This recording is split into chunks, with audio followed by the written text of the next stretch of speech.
तो अब सवाल उठता है कि जब आपका लिवर क्षतिग्रस्त हो गया तो क्या आपको मेटाबॉलिक सिंड्रोम हो सकता है? तो जी हाँ, जो व्यक्ति डायबिटिक है उसको मेटाबॉलिक सिंड्रोम होने के चांसेस बहुत ज़्यादा हैं।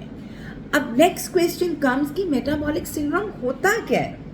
देखिए, आपको ओबेसिटी है, ओबेसिटी से उत्पन्न होने वाले आपको सारे कॉन्सिक्वेंसेस हो रहे हैं। आपका ब्लड प्रेशर बढ़ना शुरू हो गया, आपको डायबिटीज़ हो गई, आपके लिवर को क्षति पहुंचनी शुरू हो गई, आपको हाइपर गैस्ट्राइटिस शुरू हो गया, आपका यूरिक एसिड लेवल बढ़ने लग गया। तो ये सारी चीज़ें जब मिल जाती हैं तब हम उसको एक तरह से बोलते हैं कि that he or she is suffering from a metabolic syndrome।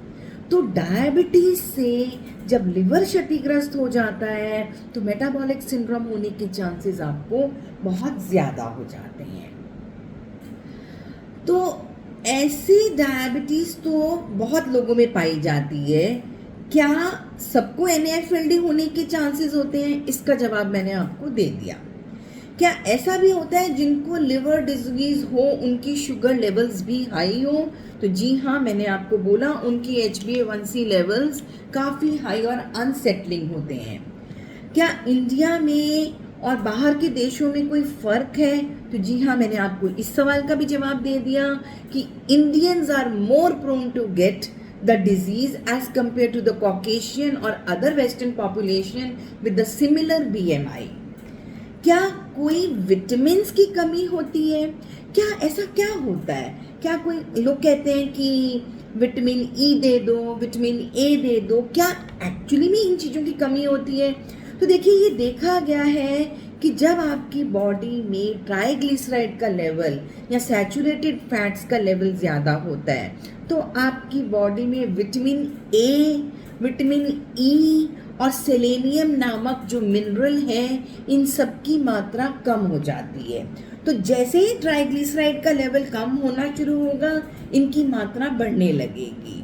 तो ये चीज़ बहुत ज़रूरी पाई गई है। और कुछ हार्मोन्स का भी इसमें इफेक्ट है, जैसे कि लेप्टिन्स हैं या एडिपोनेक्टिन है। ये वो हार्मोन है, लेप्टिन एक ऐसा हार्मोन है जो आपके बॉडी वेट को नियंत्रण में रखता है और जैसे आपका बॉडी फैट बढ़ता है लेप्टिन भी बढ़ता है।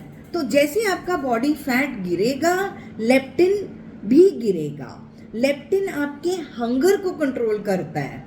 अगर आप लेप्टिन रेजिस्टेंट हैं तो आपको बहुत ज़्यादा भूख लगती है और जिसके चलते आप ओबेसिटी की शिकार और जल्दी हो जाते हैं और उसके चलते फिर ये सारा विशियस सर्कल चलना शुरू हो जाता है। तो ऐसा हम क्या खाएं कि जिससे कि हमारा लेप्टिन का लेवल और एडिपोनेक्टिन के लेवल्स नॉर्मल रहें और हमारा बॉडी वेट नियंत्रण में रहे और हम इन कॉन्सिक्वेंसेस से बच सकें।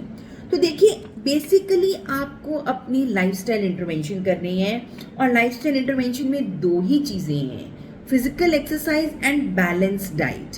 देखिए, आप हर दिन की 40 मिनट्स की किसी भी तरीके की एरोबिक एक्सरसाइज ज़रूर कीजिए। उसके अलावा बैलेंस डाइट में अगर आप अपनी डाइट में छोटे छोटे नट्स हैं, आलमंड है यानी कि बादाम है, अखरोट है, इनका सेवन करते हैं, टर्मरिक यानी कि हल्दी का सेवन करते हैं, जिंजर यानी कि अदरक का सेवन करते हैं, ज़्यादा फैट्स नहीं लेते, फिश का सेवन करते हैं वंस इन अ वाइल, रोज़ रोज़ नहीं खाने को बोल रही, लेकिन लीन फैट मीट्स, लीन एनिमल मीट्स जैसे कि चिकन का सेवन करते हैं। जो लोग नॉन वेजिटेरियन नहीं है वो दालों का सेवन करते हैं, होल व्हीट या होल सीरियल्स का सेवन करते हैं, तो वो इन सारी चीज़ों से बच सकते हैं। मोटा मोटी ये है कि आपको अपने लाइफस्टाइल को ठीक रखना है और लाइफस्टाइल में आपने अपनी एक्सरसाइज और अपनी डाइट को बैलेंस डाइट में रखना है। सब कुछ खाना है, अपने आप को किसी चीज़ से यू नीड नॉट अपने आप को परेशान करने की भी ज़रूरत नहीं है कि नहीं मैं ये नहीं खाऊंगी, मैं ये नहीं खाऊंगा, ये लूँगा। आप सब कुछ लीजिए लेकिन एक मात्रा में। अपनी क्वांटिटी को डिफाइन कीजिए। You have to start defining your quantity of whatever you are eating. छोटा बाउल लीजिए ना, छोटी हेल्पिंग्स लीजिए, छोटी कटोरी में डाल के खाइए, आपका पेट भी भरेगा, आपका लेप्टिन लेवल बढ़ेगा, आपका सेटाइटी लेवल भी आ जाएगा, और आप इन सारे के सारे जो डायबिटीज़ और ओबेसिटी से होने वाली ये जो कॉन्सिक्वेंसेस हैं, इन सब से आप बच सकते हैं।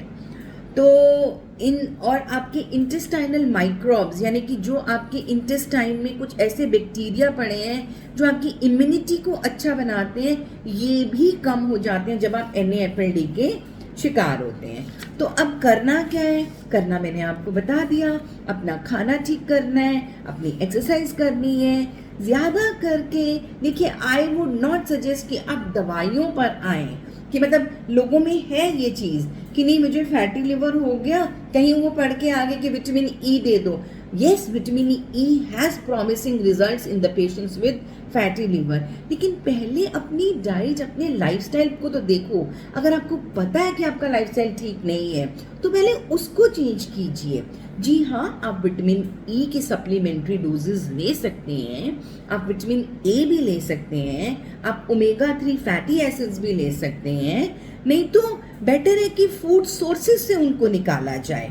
ठीक है, तो कहने का मतलब ये है कि अपने लाइफस्टाइल से इसको ठीक करने की कोशिश कीजिए, बजाय कि दवाइयों के ऊपर चलें।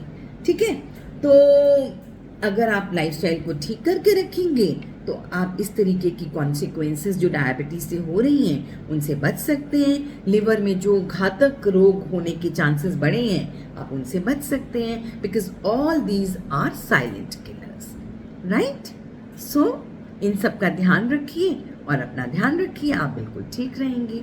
Thank you very much.